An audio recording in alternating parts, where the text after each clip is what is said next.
According to you, what can we do daily to improve the quality of our life? It's like, girl, you've not done anything impactful. Let's go. Let's work on it. What I have seen is actually people don't really understand what is it about and really haven't discovered that. Self-improvement or personal growth is a lifelong process. So if you're in it for the long haul, it's something that you must commit to. One thing that I started doing was... In the Micka Show, we highlight practical methods for a meaningful impact on our personal and professional life. Thank you for joining us today, and let the show begin. Is it cool if I do two? Yes. Is that okay? Okay, cool. So number one is build amazing relationships. Build your support system. I've mentioned that before as well. I think building a support system is essential to building a good life. Your quality of life will depend on the people you have around you. You know, you've probably heard the saying, you are like the 5 people you spend most time with. So ultimately, that's what you have to do. You have to build good relationships. The way I do it is because I'm very practical about it. You cannot expect yourself to just have relationships. You have to go forward and you have to build them. And I actually have this color-coded system in my calendar to make sure that I'm constantly working on it. And I have 4. So there's work, volunteer, social, and self-investment. What is today's show?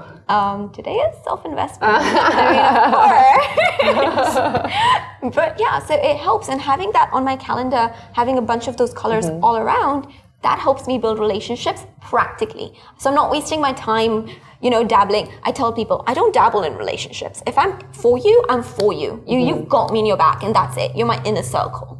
I don't do, I have an acquaintance. No, of course I have those because of business. But in the sense, the people who are in my inner circle and who matter, they matter. And that's how you build it. You have to work on putting it on your calendar. You have to work on, you know, giving it time. You have to work on reaching people out. If you feel like the people around you are not it, because I had that for 6 years, I was stuck in a place where I don't think I connected with anyone. And what I did was I went online. I went to online conferences. I went to Instagram. I DM'd people I liked. Exactly. I really, really believe in the Instagram DM. You guys do it. People check them and they love to connect. And a tip, a little marketing insight is always comment on their stuff beforehand and engage with their content so they actually know you exist. And then, you know, you have more chances of being responded to. So that's my first step. And the second one, which I implemented, and it's from High Performance Habits, it's actually not my own, but it's from a book I read. It's an alarm system that reminds you of who you want to become in life. So I have 3 chosen words. I actually have 4, but 3 is good. So my 3 chosen words, at least for this year, are conquer, impact, and believe. And these words really help me every day because they'll be random, you know, randomly going on my alarm and I'll see it and, you know, maybe I'm having a bad day and it'll be like, believe. And I'll be like, what do I believe in? And it's like, oh. And it makes you go through this process of thinking about it. And it's like, oh yeah, you know what? I have something to believe in. I have myself to believe in. Or impact, for example. And if I've been spending my day doing nothing, scrolling through media and I get impact. And it's like, girl, you've not done anything impactful. Let's go. Let's work on it. So these reminders really help improve the way I'm living my daily day. So you choose these words, right? You're the one, you choose them. Yeah, choose your words. And how often do you change them? Well, this has been my words for this year. I try to do it yearly. So this is like my 2nd year with it. Wow, that's very practical. I think it's something that I really like about you is that you just keep it simple. You know, keep it simple, practical, funny, with the BD or rich juice. That's my favorite part, I think. Gotta have that glitter into your life. Exactly. Actually, I will be very curious to know what you guys think about all these precious, practical, yet simple, and I'm sure efficient advices. One thing that I started doing or stopped doing when I started chanting was complaining, right? And it's still something I struggle with, you know, but complaining, and I don't mean talking about your problems. There's a difference between just talking about your struggles and just like when you have this identification with your problems, over-identification, like this is who I am, I'm going through this struggle. Because when we're complaining, what we're basically saying is I have no control over this aspect of my life. Right, so this is just the cards that I've been given, you know? So I went on a complaining diet. I'm on one now, you know, I cheat once in a while, right?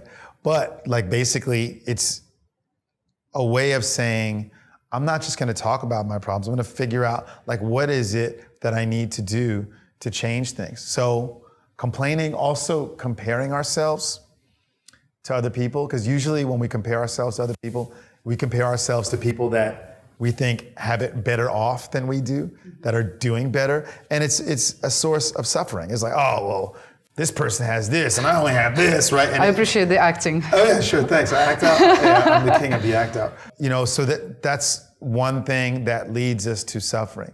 So if you're going to compare yourself to anyone, compare yourself to the person that you were yesterday. Agree. And make sure the person you are today is just a little bit better. Thank you. That's very practical advices, and I think we all can do it on a daily basis. Go on a complaining diet and stop comparing ourselves, except if it's to compare to ourselves before.